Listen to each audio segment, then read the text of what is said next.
आइए अब हम लोग देखते हैं characteristics of goods and services tax.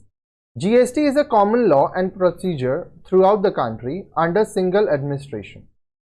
Central government के अंडर ये आ रहा है जीएसटी, ठीक है। कॉमन लॉ है, पूरे देश में ये फॉलो होता है।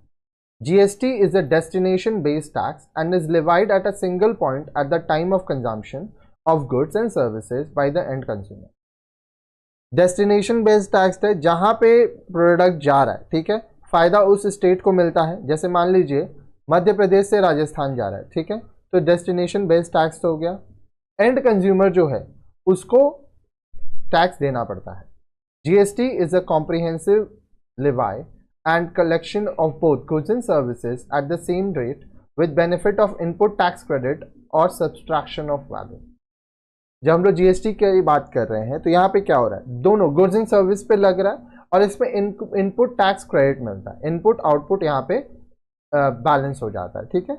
हम लोग जीएसटी के ऊपर आगे सम्स करेंगे तो ये आपको क्लियरली और डिटेल में समझ में आएगा। Minimum number of rates of taxes does not exceed 2, ठीक है, 2 से ज्यादा टैक्स नहीं लग सकता है।